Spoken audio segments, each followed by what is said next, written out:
I know one of the players that is really important of this core is Ausar Thompson, and it was reported yesterday that he is going to get an extension from the Detroit Pistons this summer, 5 years, 162 million reported by Bobby Marks.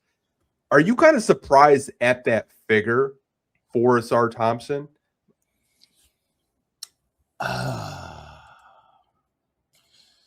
When I looked at the case of like a Nick Claxton, I looked at the case of a couple other defensive-minded players who got paid in the past or before Ausar. That's where I'm saying, like, you know what? I think that might be a decent number for Ausar Thompson, especially if you could lock him in now, because he does have the opportunity to, I believe, push that number even higher. We saw with Jalen Duren, there were people who thought, hey, maybe we lock him in for 30 to 35 million. We were laughing at that last year. We were like, what? No, man. Not what? No. Jalen Duren can prove that he's worth that. He's all NBA team. He's not getting that. Oops. Oops. Jalen Duren said about that. Yeah. Please, Ausar Thompson, the 32.5, do I think it's a little more than, if I'm pocket watching, which I shouldn't be? Yes. But do I think it's fair given where I believe he's going to go? 100%.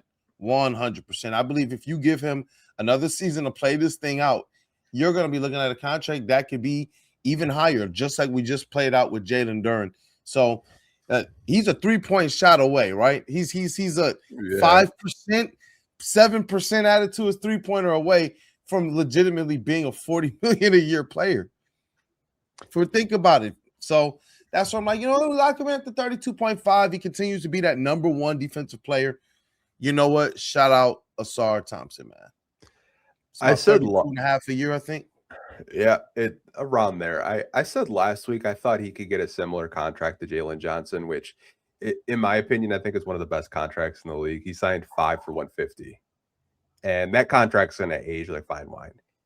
The only difference is Jalen Johnson has an offensive bag. Ausar isn't there yet. We know that he's a good cutter. We know that he loves playing in transition, lob threat, backdoor cuts, all that stuff.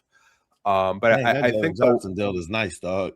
Yeah. I mean, it's really nice, man. I was thinking 29, 30 for Ausar too. That's why I'm like, man, 32.5, 33. I think the one thing with him, though, like if you're the Pistons and let's say he does develop into a two-way forward and you lock him down for 5 years, 162, you look like the smartest guy in the room. Like, because if he develops into any type of two-way forward, then you're talking about a guy that is maybe in a similar type of conversation. And this probably sounds crazy, but like if he develops any type of mid-range, like is he like a Kawhi Light, like, because we know defensively he's one of the best perimeter defenders in the NBA, but like if he develops a mid-range jump shot, if he can start hitting his corner threes, not saying he's going to be Kawhi, that's why I said Kawhi Light, because I think it's kind of disrespectful to compare him to a two-time champion, which we will talk about Kawhi in a little bit. But I think the contract, if that is the contract, it could age very gracefully. I always go back to the Isaiah Stewart contract from a few years ago when we all crashed out over 15 million. Like, 30 million. Think about that now. That age like fine wine. Yeah, I mean, like 30 million to me is a new 15 million in this new CBA, because the cap space is going to keep going up gradually, 8 to 10% every year. Just really depends on how the market is, but I think the cap space this year is set at 165, and then you can go into the apron. So I think for what he brings, it's not too bad. But I think when you start looking at the contracts, you look at Cade, what Duren could possibly get. You're going to have to get everything else correct, though, in my opinion, because if you have one mishap, you might on the margins. Yeah, you might have to retool if you don't get everything correct after like this offseason.